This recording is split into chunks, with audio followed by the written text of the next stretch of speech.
The lightning destroys all my electronics, but it also has smashed a hole in the bottom of the boat, and water is flooding the bilge. Over the next 2 hours, by madly pumping the bilge, jumping in the water, finding the holes and plugging them, I get the situation under control. The new day begins, but there is no rest for me. I need to do a repair to the bottom before I can sail back to civilization and properly repair the boat.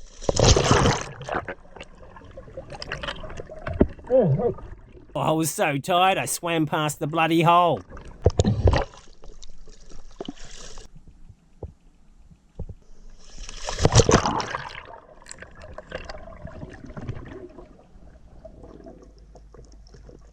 I was pretty sure that it wouldn't stick to the wet boat, but jammed into the hole, maybe it would key itself in.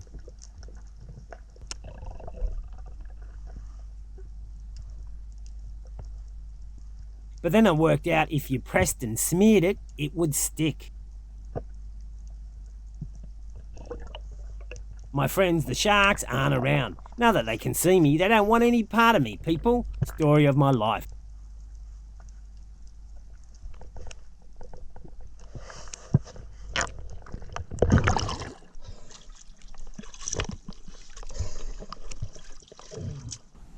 But it seems to be good. Maybe we go do the East Caribbean now. Don't worry about it. That's a joke, people. We still got problems inside. If you're watching this vlog for the first time, it may not be the most serious vlog, even when it ought to be serious, and the possibility of someone's boat and home is going to disappear and go into the bottom. Yeah, that's it. Sailing into the depths. That'll be the new title. I think I was going to be okay, provided I didn't get hit by another bolt of lightning. It should be fine, and I was a bit cautious. But what I really needed to do was to get the boat to a marina and a hard stand, and for that I needed internet to start the ball rolling. Well, the situation seems to have just become more complicated. I had wanted to motor to the next anchorage to get some internet to try and find some answers, but there's something wrong with the gearbox. It's making this tonk, tonk, tonk, tonk. It sounds like a really crappy cutlass bearing or a bent shaft in a crappy cutlass bearing. And also, when the motor was going, I ran inside and look, the bellows in the PSS shaft seal, it doesn't stay stationary. It oscillates backwards and forwards, and it's already leaking more. So I was only running it for what, maybe 8-10 minutes. But I had to put the anchor down because I'm not going to run that risk again. So looks like I cannot use the motor. So it looks like I'm going to be stuck here. The wind is always from the south, so I need to get to the south. So this would be, oh bugger it. Look, I'm just going to ride this, and they only last an hour. That's enough for me to get to the next anchorage, and oh bugger it, I'm going to do that. Yep, all right.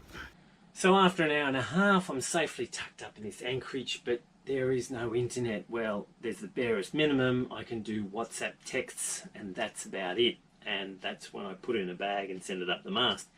So I'll keep trying. If I don't get internet by tomorrow morning, I'm just going to have to sail or dinghy tug, probably dinghy tug because there's going to be no wind as per usual, to this next island. It's about 2.5 miles closer to the tower with the reception, so we ought to get reception there.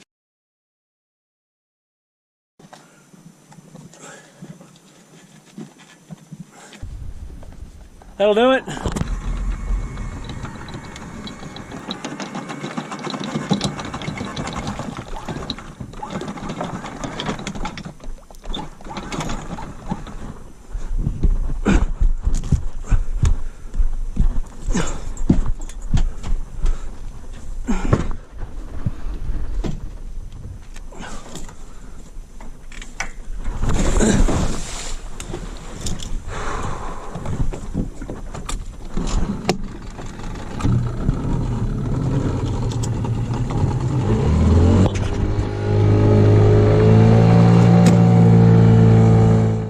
lucky it's calm conditions. To move the boat right, I push the stern to the left. To go straight, direct from the rear. Easy peasy.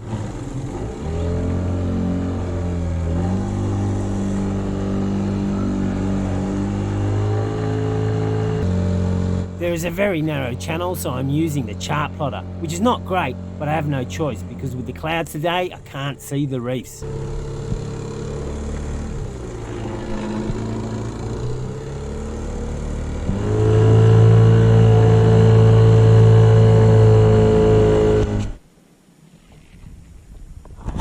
Well, I wasn't expecting wind, that's for sure. Normally, the sea breeze only comes in quite late. And I have to leave early because the anchor windlass takes a lot of juice from the batteries and I need to recharge it. So everything's got to be done in the daylight. And we've had these southerlies the whole time. This is the first time we've got a decent northerly and it's midday. Well, it's not decent, it's 5 knots, but mate, we've got to use what we can use. There's a maze of reefs up here. It's just a maze. And it's thin channels and I'm not going to do that. And that would be to get to the safe anchorage in there. I'm going to hang out here, try and get this guy called Appio to get me fuel. And he normally visits these islands, so that's what we'll do. Of course, we got the tricky thing that we've got absolutely no instruments. I've got no depth. I don't even have the chart plotter on. I've never been to this island before. Anyway, we're here. Hopefully. I mean, there's a Kayuko out there. I'll zip over to him and ask him if he can bring Appio out. I made an arrangement with a marina with a hard stand. I'd ordered a new bellows. I'd made phone calls. The ball was rolling. Everything was going well.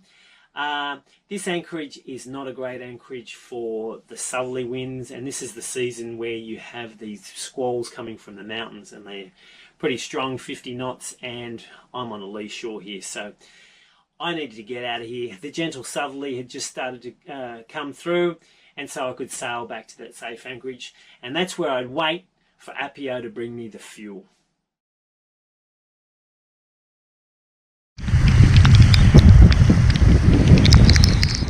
This is one of those squalls, but a milder one.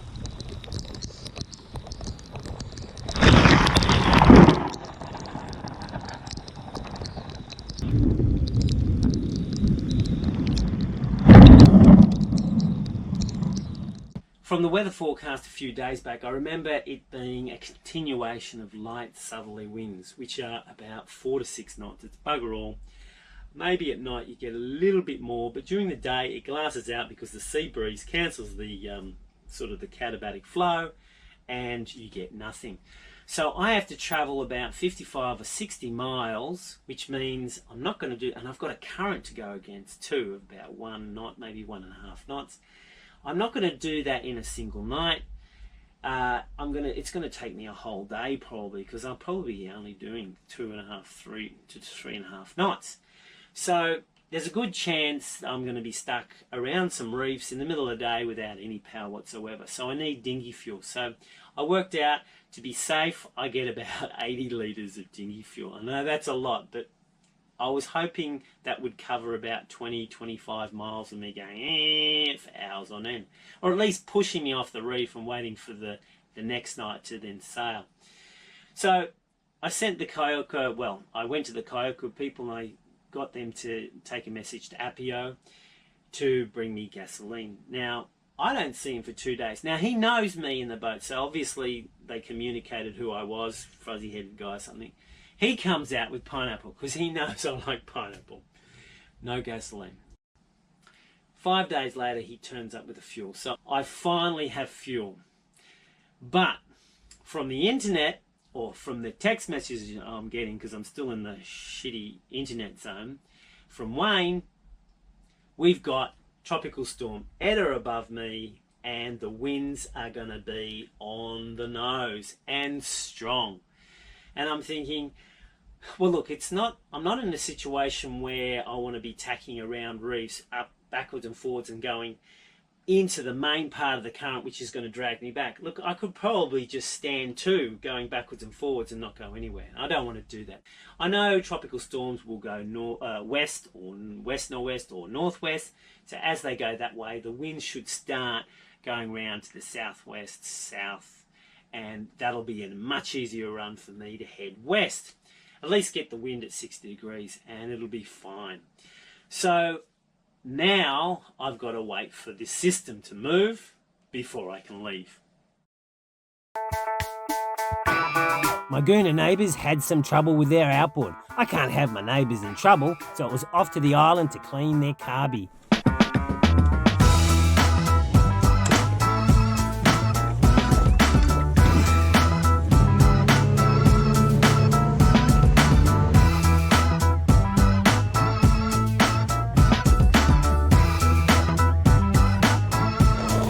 That was an easy fix. Yes, it was a long wait, but on the next episode, we finally get to sail. Here's a sneak preview. In the same situation.